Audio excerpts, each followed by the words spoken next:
kiekvienas žmogus turi savo nuotrauką. Taip yra. Ir kadangi kažkoks žmogus prašo tos nuotraukas, sakykime, mes norim kažkokios panašios, aš sakau, galbūt tai bus stilius, kurį jūs pasirinkot, ar ne, jeigu, pavyzdžiui, pasirenka mano nuotraukas, mano fotografija, mano paslaugas, tai aš sakau, jūs būsite mano stiliui, bet nuotrauka tai bus unikali, nes tai esat jūs esat unikalus.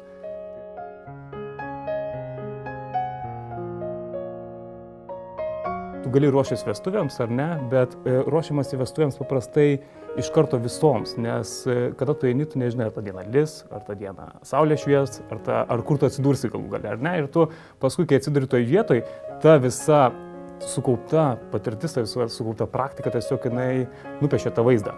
Nupiešia vaizdą tam žmogui, tam momente, tą nuotrauką. Ir tiesiog, kada nupiešia tą vaizdą, tai reikia ją gyvendinti ir huolė. Mano vienas iš darbų, iš tikslų yra atskleisti absoliučiai visą grožį. Tiek iš nuotraukos, tiek iš jūro, nes man yra abu dalykai taip pat gražus.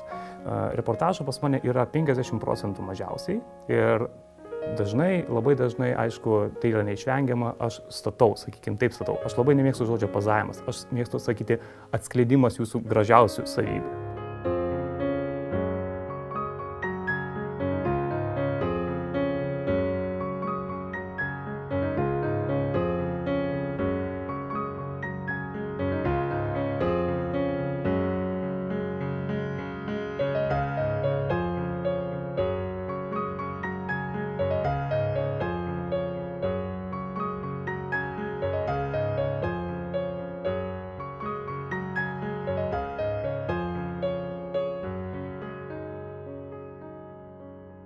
Aš reportažuoju, aš statau, aš gaudau, aš žaidžiu ir aš negalėčiau pasakyti, koks aš fotografas, aš esu visoks.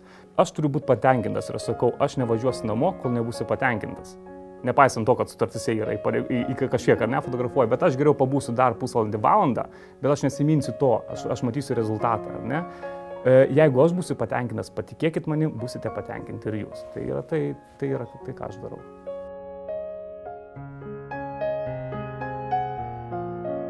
Kaip sukurti emociją, ne? Kaip sudaryti kažką, galbūt išspausti ašarą, ar ne, iš kažko tai. Tai aš įėjau kambarį ir sakau, tėvelis vienam kambarį, tėvelis iš tiesų buvo vienam kambarį, o nuotrauką užduosiu, truputėlį palauk. Ir aš pasakiau, dabar kaip įeis jūsų dukra, jūs ją apkabinkite paskutinį kartą. Apkabinkite paskutinį kartą kaip netekėjusią nuotrauką, kaip netekėjusią moterį.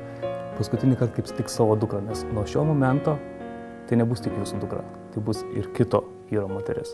Nuo šio momento paskutinį kartą jūs apkabinsite kaip tik tai savo mergaitę. Lygiai taip pat nueini pas nuotrauką ir pasakai, nueik ir paskutinį kartą apkabink kaip tik tai tėčio mergaitę. Paskutinį kartą. Ir paskui leidi. Ir kas vyksta, man kaupėsi ašaros. Tiesiog kas vyksta, įvyksta sprogimas. Ar ne?